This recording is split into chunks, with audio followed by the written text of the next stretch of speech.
back for more Iwouldcampthat. Today I'm running a couple of errands in town. I've unfortunately got to send my Jackery off, the quick charge port. A couple of pieces in the internal components appear to have fallen out, so the port's no longer usable.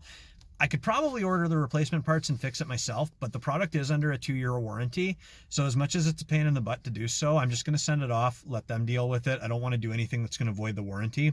I did reach out to Jackery. They got back to me very quickly, super helpful, sent me the expedited mail tag that I need to put on the package.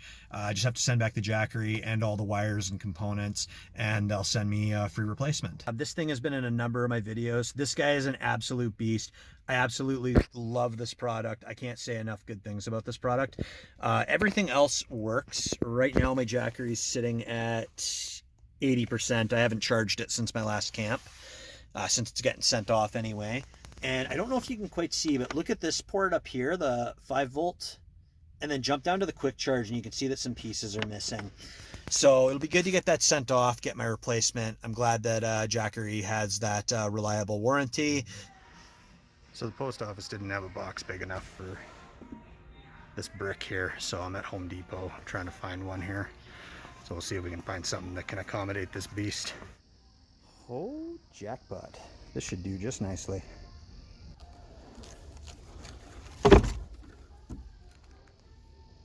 So I'm just going to go into the post office and get that sent off. Hopefully it'll be back in the nearish future. I mean, if not, it's not a huge deal. It is a nice thing to have for longer trips, and I do have some time off coming up where I'm planning to go on a really long camping trip, so having the power bank and then being able to run my fridge would be fantastic, but we'll cross that bridge when it comes. So we're gonna head into Walmart now and get a new tote. These totes here are unfortunately too tall for the underside of our bed for our kitchen boxes.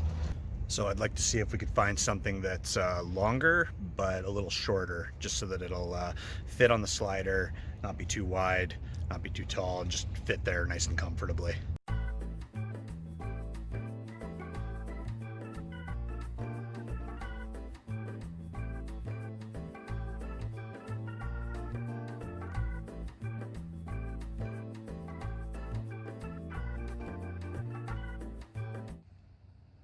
Okay, the moment of truth, folks. We're gonna see if this tote will fit underneath the bed on this slider. Oh my gosh, perfect fit. It's a match made in heaven. I also picked up another basket for Rita's side of the bed too.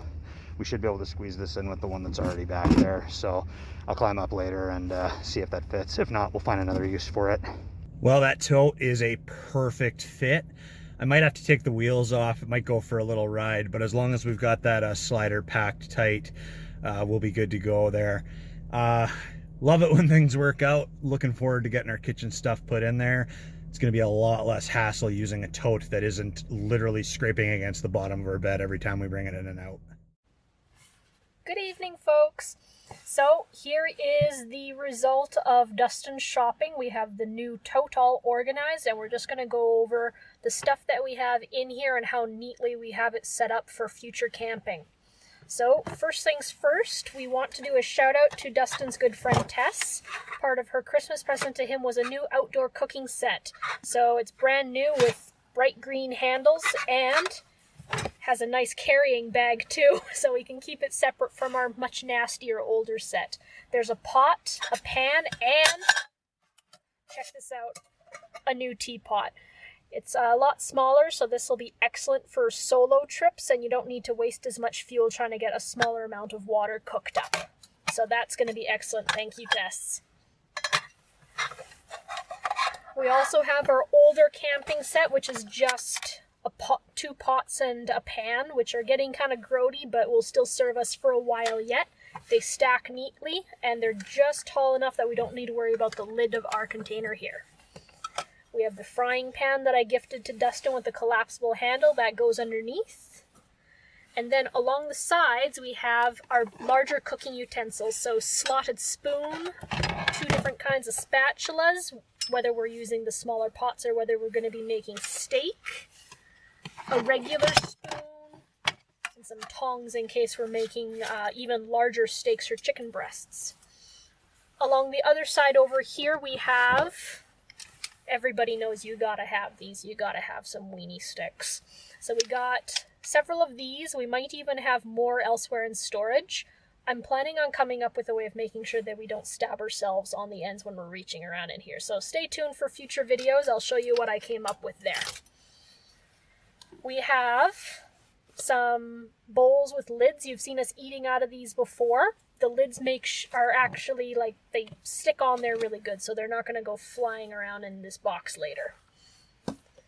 We also have, you've probably seen it before, our egg container. It can hold 6 eggs nice and safe. We're going to keep it in here, so even if we're planning on bringing eggs with us, we'll either need to make the trip down to the truck to grab this and put eggs in it, or we'll bring the eggs down separately and then put them in here and then into the fridge. It's just better that we keep everything for camping, as long as it's not perishable, in the same spot so that we know where to find it in the future. We got a box of sandwich bags, because if it doesn't go into a Tupperware container, then at least it's in a sealed bag. And along that same line, we have some saran wrap, just in case we can't fit it into a sandwich bag.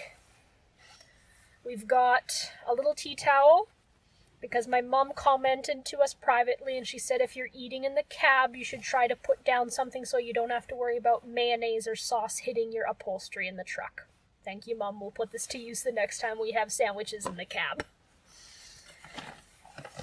We also have 2 regular old lunch packs. You can get these from any old dollar store, and this is quite ingenious, I think, to make sure things stay organized. In the blue one is everything utensil-based. So forks, knives, spoons, cleaning brushes for our sets of straws. We have our trusty can opener in here, and our sharper knives in their paring knife kit. Everything goes in here. If you need a spoon, if you need a fork, if you dropped your fork and you need a new one, it's all in here. For now, we also have our chicken seasoning and Dustin's favorite keg seasoning spice. Like I said, in the future, I'll think up some new stuff to keep our spices separate, but for now, to make sure everything's together and doesn't get spilled, it's gonna go in there. And it's also, like, in a zipper, so we don't need to worry about a plastic bag ripping and throwing things everywhere. In our other lunch kit, we just did this earlier today, I'm pretty proud of it. All of our condiments are neatly organized in here. So between hitting up fast food restaurants or our places of work or going to hotels when Dustin does for such things, we grab free condiments. Not in a horrendous grab all of it in one go kind of way, but a handful here, a handful there. Salt and pepper packets, because you do not want to be caught on a fishing trip and you don't have salt. Or in a memorable story of my dad's, you don't want hard-boiled eggs without salt. That's nasty. Emergency breakfasty kind of stuff. We got jams and peanut butters. We should refill that. We've got Arby's sauces in here. Dustin insists that Arby's sauce is the best thing. I insist horsey sauce is the same thing, or is the best thing. But they're all in here. We've got mustard and vinegar. Those are kind of odd things to be in their separate baggie, but we don't use these very often, so they're just going to be kept separate so that we're not, trying to find it when we do need it, and we have no idea where it is. There's a little bottle of Tabasco sauce in here. I don't have to worry about preservation because it's Tabasco. It's literally just vinegar and hot pepper and salt. So it can stay in here for when I need some extra spice to my eggs or if I need to wake Dustin up. And we've got a lot of ketchup. Ketchup goes with everything, and we've got a lot of it. Shout out to my friend Stephanie. I don't know if she remembers, but she gave us an entire box of ketchup because it was threatening to pop out of her work car. And once again, it's all in a zippered bag, so we know that if there's a spill of any sort, it's contained, and it's not going to get over our dishes and such. We also have our tablecloth. Maybe you've seen it in a previous one in case our whatever we're eating off of is a little bit messy or if we just have the time to do so. Just one of these guys to make sure that we're not spilling sauces everywhere and being considerate to whoever our host is. Some cutting boards, because if we have too big of a steak or we need to cut up some chicken for fajitas or such, they're ready to go. They are pretty simple. They're rough on one side so that they don't slip and really easy to clean. Those are handy to have. We have some plastic plates. You've definitely seen these. They're lightweight. You don't need to worry about them dropping out of your hands while you're washing them. We've got quite a big stack, so if we have multiple dishes or if we're hosting some friends camping, we can get them fed. And a spare lid from the bowls that escaped earlier. And the big griddle that I got for Dustin around Christmas if he wants to do a larger steak or if he wants to do more than 2 chicken breasts at a time. We have not broken this big guy in, but with warmer weather coming, I'm hoping that we'll have a chance to do so, and then we can test this guy out and use everything else in the kit to make sure that everything is nice and neat in here. We'll probably move some things around if we find that we're using them more often than not, or if the season dictates that we don't really need it, or if it's not safe to keep in here, like the condiments. We don't want them freezing solid. We'll probably, in the warmer months, maybe even keep smaller cans of kerosene in here for our single burner. And that way, if we're in a pinch and we just want to eat very fast, everything is all in one location.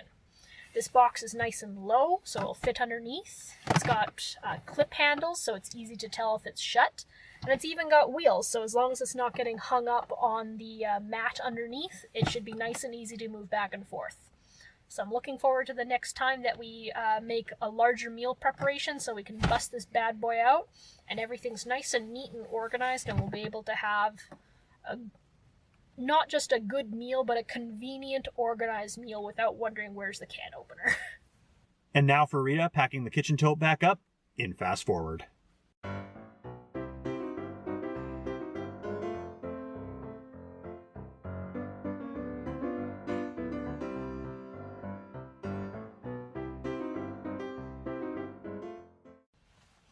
And that's everything that we got. I hope that you enjoyed our kind of sort of unboxing video, if you will. This has been Iwouldcampthat. Have a good night, folks. See you later.